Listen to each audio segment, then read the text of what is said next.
kehilangan kesempatan untuk habisin detik-detik terakhir bokap udah mau meninggal gitu kan. Jadi bokap gue sembuh sakit, tapi pas gue pulang emang kondisinya juga udah ngedrop banget. Nggak banget ngedrop, tapi emang udah nggak bisa kerja lagi. Jadi pas gue pulang, gue bersyukur banget gue bisa ada waktu setiap hari untuk ngeliat dia. Which is kadang-kadang gue lupa, gue saking keasikannya di Malaysia, hidup gue enak, gue punya perusahaan, gue punya pasangan, gue sampai lupa.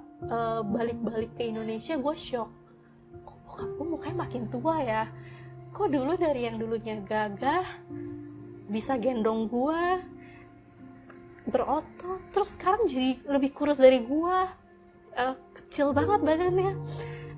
Gue kayak oke, gue rasa ada hikmah nih di balik gue pulang ke Indonesia mulai dari nol. Seenggaknya walaupun gue mulai dari nol pun, gue bisa spend time sama orang tua gue. Dan kasihan banget bokap nyokap gue tuh ngorbanin, gak apa-apa deh biar gue gak deket sama anak-anak, yang penting anak-anak gue bisa sekolah nih di luar negeri.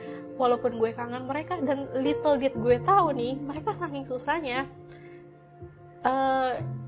mereka tuh just because anaknya tuh punya uang di Malaysia, mereka tuh nggak mau kasih tahu kalau mereka susah. Dan pas gue balik, mobil nggak ada, motor nggak ada, semua digadai cuma buat makan doang.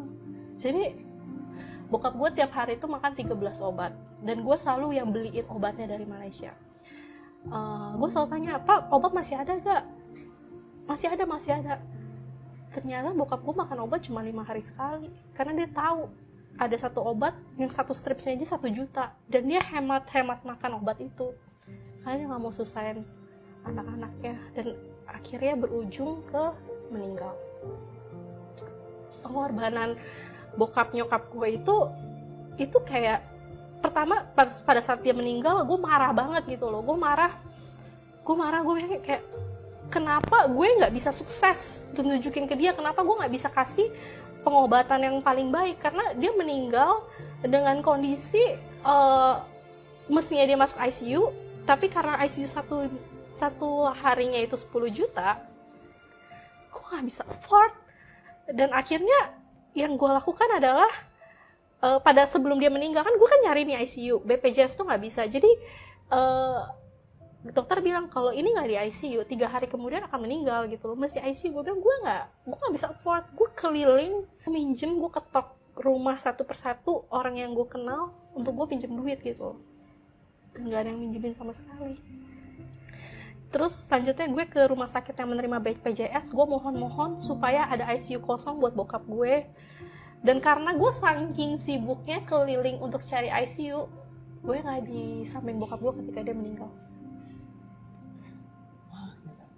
Itu dulu gue nyesel banget, kayak kenapa pasti apa harus gue lakukan ya, kalau gue nggak cari ICU bokap gue meninggal, tapi kalau gue cari ICU gue nggak di samping bokap gue. Kayak beberapa hari sebelum bokap gue akhirnya meninggal, bokap gue bilang kayak gini, dia susah banget ngomongnya, dia susah banget, kayak ibaratnya kan sesak kan karena penyumbatan, dia sesak. Dia bilang kayak gini, Vili mana papa, gue dipanggil Vili kan, Vili mana, mama mana. Jadi artinya Vili kemana, mama juga harus kemana. Jadi kayak gue take care of mom. Tapi itu kayak dia susah banget ngomongnya. Jadi Vili mana, mama mana. Itu kita terasa. Jadi setelah dia ngomong itu kalimat terakhir dia, habis itu drop koma. Atau kalimat terakhir yang dia ke gue. Terus gue akhirnya singkat cerita bokap gue meninggal dengan memori, dan gue takut banget. Gue tidurnya jadi nggak tenang. Kenapa? Karena gue takut nyokap gue meninggal juga, dan gue nggak bisa afford assurance nyokap gitu loh. Dan menurut gue the worst thing yang pernah happen ke gue itu adalah ketika gue ngelihat bokap gue meninggal dan gue nggak bisa ngelakuin apa-apa. Gue bener-bener nggak bisa ngelakuin apa-apa. Gue ketok di mana-mana, cari orang buat pinjemin duit, gak ada yang mau. Dan di luar sana gimana, gue sedih banget karena orang-orang kayak gue nggak nyangka gitu loh, kayak orang-orang tuh segitu susahnya untuk ngebantu.